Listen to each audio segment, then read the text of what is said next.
Sometimes I think that you can get used to any conditions, but it's still hard to believe that more than 5,000 people, including myself, live, work, and sleep inside one enormous steel fortress drifting through an endless ocean, where every day looks like the previous one, and you can't leave just as you can't return home. For weeks, many of us don't see sunlight, and only the quiet vibration of the hull reminds us that life goes on, even though here it seems frozen. Every day we prepare 17,000 meals, a huge number that I still say to myself with slight amazement as I watch the endless bustle of the galleys. We sleep on narrow bunks like coffins, stacked 3 high, and 9 months without setting foot on land turn these sleeping niches into the only personal space we have, fragile and conditional. Such is life aboard a U.S. Navy aircraft carrier. And everything we are forced to endure to protect freedom sometimes seems extraordinary even to me, though I stopped being surprised long ago by what service brings. People onshore think of these giant ships as machines for launching fighters, symbols of strike power, but behind every launch stand an entire city-like organism, living its tense, compressed life. Here, thousands of crew members face difficulties every day that most people can hardly imagine, and more than once I've caught myself thinking that sometimes I'm just trying to understand how we manage to endure it all. An aircraft carrier is not just a ship, but one of the most complex structures ever created by humans. Between 5,000 and 6,000 sailors call it home during a deployment that lasts from 6 to 9 months, sometimes longer. In recent years, some of us have spent more than 9 months at sea without a single break. This is not a cruise liner. The space here is cramped, almost suffocating, privacy is non-existent, and each of us performs critically important work, from pilots heading into the darkness over the ocean to the cooks, without whom life here would simply stop. Any mistake, one wrong move, and lives are put at risk, and I remember that every single day. We don't just work on a ship, we live in it. We eat, sleep, do everything an ordinary person does, while handling equipment so dangerous that sometimes your hands tighten around the railings on their own. What amazes me most is something that seems natural and unquestioned on land: sleep. There, everyone has their own room, their own light, the ability to stretch out, but here we sleep in what are called berthing compartments, a strange name for a space with no comfort and no silence. Imagine a room packed with 60 men. My bunk is just over 6 feet long and 2 feet wide, with a narrow 3-inch mattress. If you're on the lower or middle rack, you have only 20 inches between your face and the deck above you. We've long called them coffin lockers, and it's not a joke, just an honest acknowledgement of how cramped life is here. You can't sit up, you can barely turn over, and people are constantly coming and going because everyone has different shifts. A personal locker the size of a small box has to hold everything you own for the next 9 months. Your uniform, a few personal items, letters from home. The entire compartment shares one common bathroom and a small area with a TV connected to the ship's satellite. And it's here, among the noise of footsteps, muffled conversations, and the clatter of metal, that I have to try to fall asleep each time, even if my shift ends at midnight and the one next door starts at 4 in the morning. When I first boarded a ship of the new class, the very Ford we used to hear almost legends about in our old cruise, I immediately felt the difference. Not in luxury. No, we don't even dream of luxury, but in the attitude toward how we live. The command had long understood that conditions on the previous carriers could be nearly unbearable, and perhaps that's why the new ships began to resemble not just massive war machines, but an attempt to give us at least a small piece of human space. Instead of those huge berthing compartments where dozens of people once lived literally shoulder to shoulder. Now the spaces have become quieter, more compact, and hold no more than a little over 80 of us. It might seem a small difference, but when you live between steel walls for months, even a couple of extra inches of air around you feel like a real gift. Each such compartment now has its own separate bathroom, and even a small lounge area.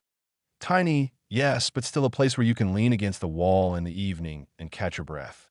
The ship now has several gyms, which drew us in especially during the first weeks as we try to figure out how to manage our energy. The air inside became cleaner, cooler, and I felt it became easier to breathe, not just for the body, but for some reason, for the mind as well.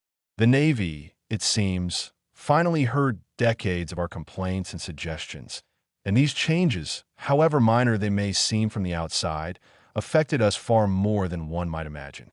When a sailor is made to understand that his living conditions matter, that his work is seen, something in him straightens, his breathing steadies, and his work becomes more confident. But of course, a ship is first and foremost a city that needs to be fed, and every time I stepped into the galley, I felt as if I were entering a world that lived by its own laws. Imagining a restaurant that serves more than 17,000 meals a day is difficult enough, but imagining that all of it is prepared by our cooks working in 4 nonstop shifts is almost impossible. They start their day at 3 in the morning, when most of us are only turning over on our narrow mattresses, and they keep going until late at night. This isn't reheating frozen food. It isn't mechanical labor. It's a real craft, where every cook knows that the mood and strength of the people handling the aircraft, engines, and weapons depend on the meal he puts on the plate.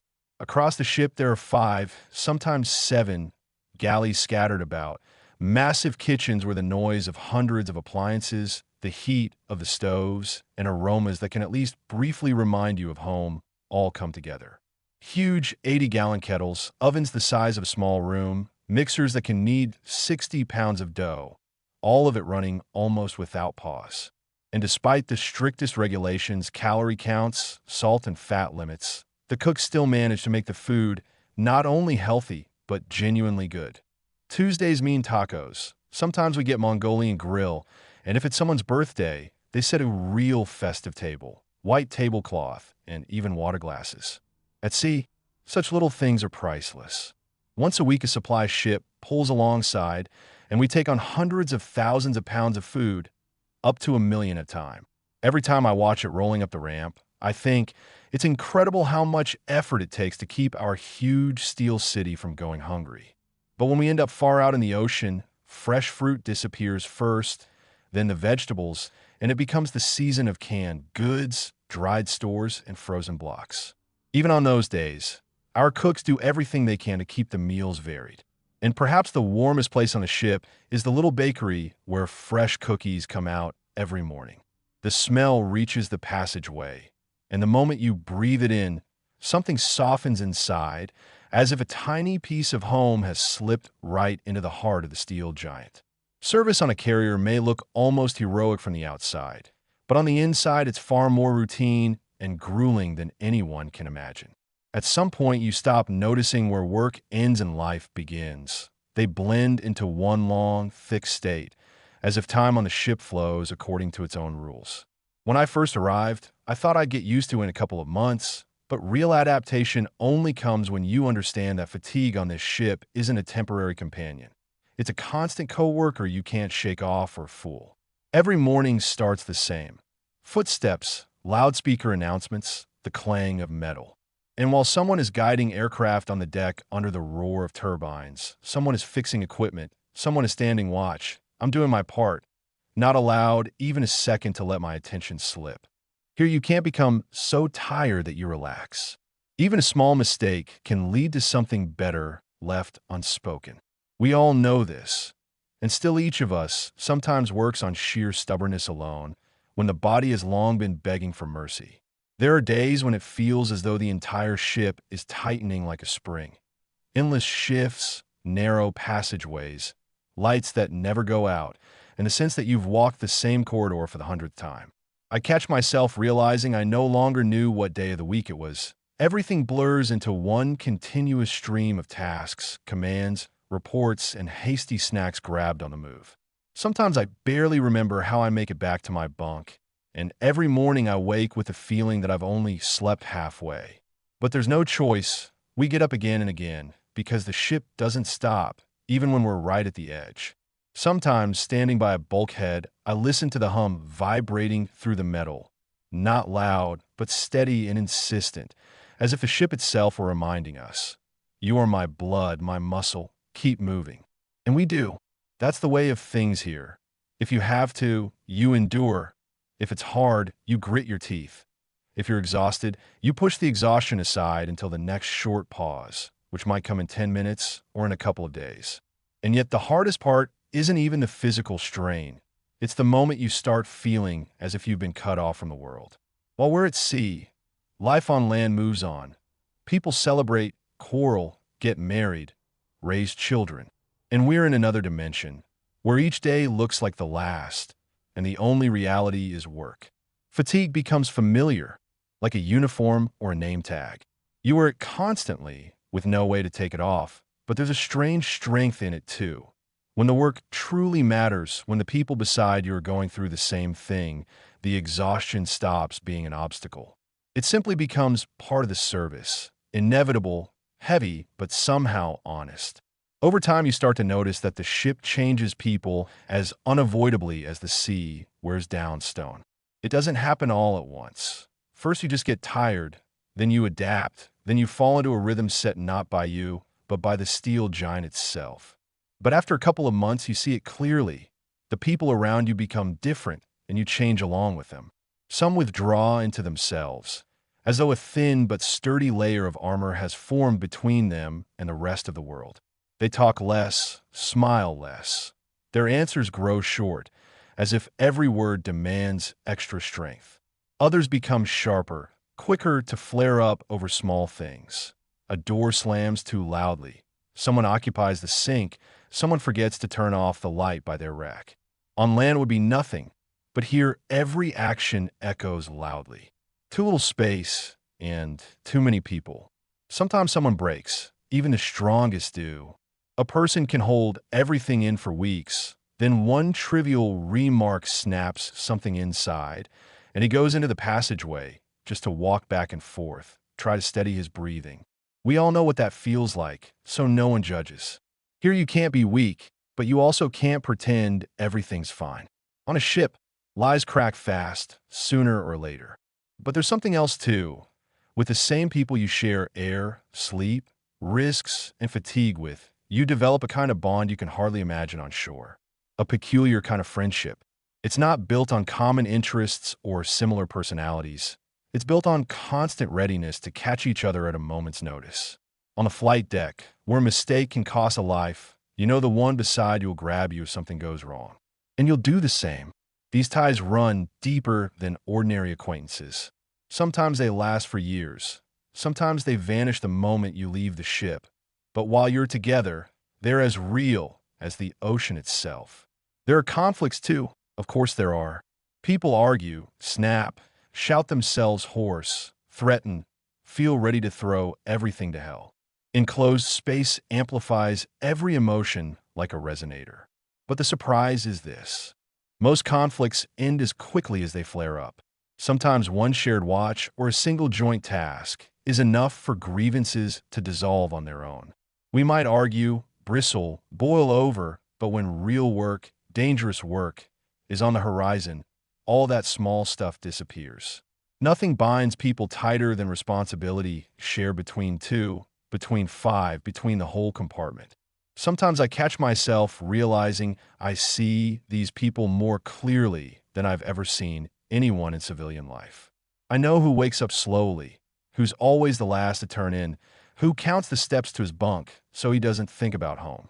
I know who jokes when they're scared, and who stays silent but keeps working. And I know the same about me. On a ship, there's nowhere to hide, and that's exactly why we grow closer. Sometimes it feels as though this massive ship, loaded with metal and fuel, is held together by invisible threads that tie us, worn out, irritated, but still standing shoulder to shoulder. And when things get truly hard, when the sea rumbles and the work crashes down on you like a wave, it's those threads that keep us from sinking. Combat duty is, perhaps, the reason the entire ship exists at all, and every time real work begins, I feel something inside me tighten into a hard knot. It isn't fear. That comes later, when everything is over. It's more like a silence in which you hear only your own breathing. In those moments, the ship seems to become something else, quieter, heavier, more focused. People talk little, their movements become quick and compact, and everyone knows that even a small mistake can scatter this finely tuned mechanism like dominoes. The readiness signal always sounds the same: short, sharp, cutting straight into your chest. After that, everything happens fast.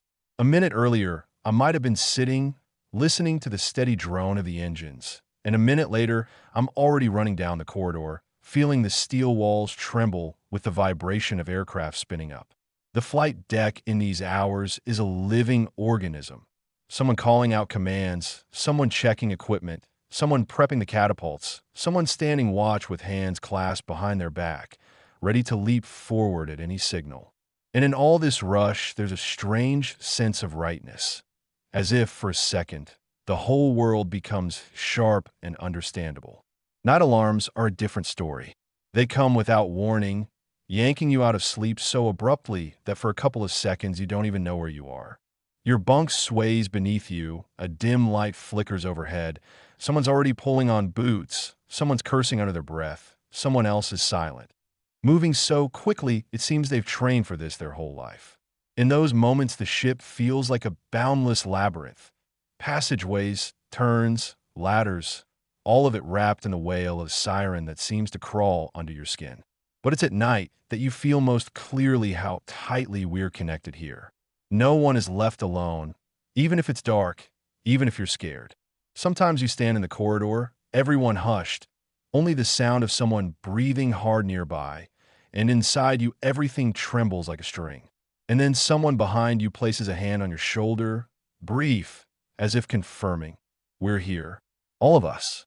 Sometimes that touch alone is enough to make the fear settle like dust. And then, after long months, the day of returning to port suddenly arrives. And that's an entirely different test. You think the hardest part is behind you, but when you first catch the smell of land, the salty wind without a trace of machine oil, you feel something inside you give way. People on deck always look like a bowstring about to snap. Each of us is longing to step ashore, but none of us knows how we'll fit back into ordinary life. We've lived by the ship's rhythm for so long that the world outside seems too bright, too loud, too free. When the lines thrown onto the deck start pulling us toward the pier, a strange quiet settles over the ship. No one jokes, no one argues. We just stand there, watching the coastline draw closer. And then, at last, the gangway drops onto the concrete. You step down, and the ground beneath your feet feels soft, almost unfamiliar. Some people laugh, some cry. Others walk in silence, as though afraid to scare reality away. And almost everyone turns back to look at the massive steel bulk that for 9 months was home, prison, trial, and shelter all at once. I always look back too, because no matter how hard it was in there, a part of me stays on that ship, and another part keeps coming back.